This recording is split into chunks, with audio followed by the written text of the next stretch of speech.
Imagine a queen's declaration of war. 5,000 Ashanti warriors charged, not led by a king, not a general, but a queen. Yaa Asantewaa, grandmother of the Ashanti nation, had watched her men cower before the British. If you, the men of Ashanti, will not fight, she declared, then we, the women, will. The year was 1900, and a legend was about to be born. For centuries, the story of Africa has been told through a lens of subjugation. A narrative of conquerors and kings, often omitting the vital force that has always driven our continent, its women. We see the market women, the farmers, the mothers. But we rarely look beyond the surface to understand the true extent of their power. In the heart of what is now Ghana, lay the mighty Ashanti kingdom, a beacon of wealth and intricate social structure. A kingdom built on gold, trade, and a fierce warrior spirit. The Golden Stool, the symbol of Ashanti unity and soul, was paramount. Its protection was a sacred duty, entrusted to kings and warriors. But what happens when those entrusted with protection falter? What happens when the sword arm weakens? The late 19th century brought the insatiable hunger of British colonialism crashing against the shores of the Gold Coast. Greed, power, and a blatant disregard for Ashanti sovereignty fueled a series of conflicts. The British sought control, not just of the Ashanti land, but of their very soul. In 1896, they exiled King Prempeh, attempting to cripple the Ashanti spirit. The Ashanti men, disheartened and seemingly defeated, hesitated. The British, emboldened, demanded the unthinkable, the surrender of the Golden Stool.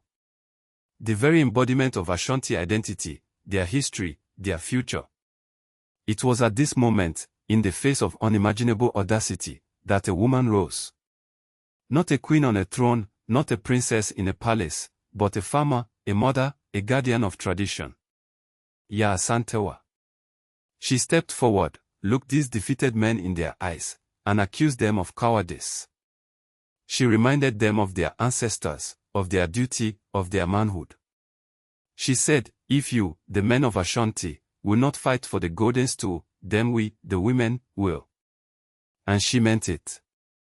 But what happened next? That's something they never saw coming. Prepare to have your history books rewritten.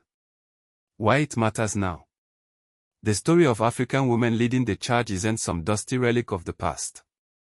It's a vital thread woven into the fabric of our present, a reminder that power, leadership, and resilience aren't defined by gender. Understanding this history isn't just about remembering names and dates, it's about dismantling the narratives that have consistently sidelined African women. Think about it. How often do we hear of African queens, strategists, and warriors in mainstream history books? How often are their accomplishments framed as exceptions, rather than the rule? This erasure has real-world consequences. It shapes perceptions, limits aspirations, and perpetuates inequalities that hold us all back. But the truth is far more compelling. Centuries before Yaa Asantewaa, there was another queen who dared to challenge an empire. Queen Amanirenas of the Kingdom of Kush, in what is now Sudan, didn't just resist Roman expansion, she defeated it. In 24 BC, she led her armies against Augustus Caesar's legions, pushing them back and forcing them to negotiate. The result? Rome, the undisputed superpower of the time, agreed to a treaty that not only recognized Kushan sovereignty but also exempted them from paying tribute. In fact, archaeological evidence suggests that Rome actually paid tribute to the Kingdom of Kush to maintain peace along the border. Let that sink in. Not conquered. Not subjugated. But recognized, respected, and yes, even compensated for their strength by the mighty Roman Empire. It's a history deliberately obscured, a truth that has been systematically buried.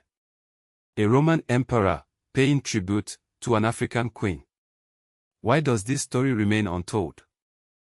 Yaa Asantewaa's courage wasn't just a moment in history, it's a burning ember within the spirit of African women today. She reminds us that leadership isn't defined by gender, but by conviction and action.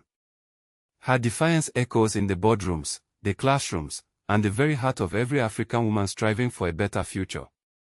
It teaches us that when the prescribed path falters, we can forge our own, blazing with the fire of our ancestors.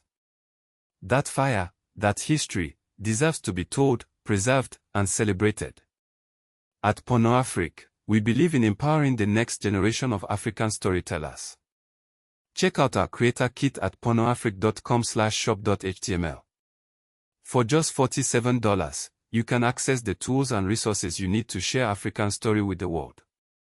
But as we reflect on Yaa Asantewa's legacy, and the countless contributions of African women, we must ask ourselves, have we truly learned the full scope of their power? What do you think? Did they hide the truth? Think in face.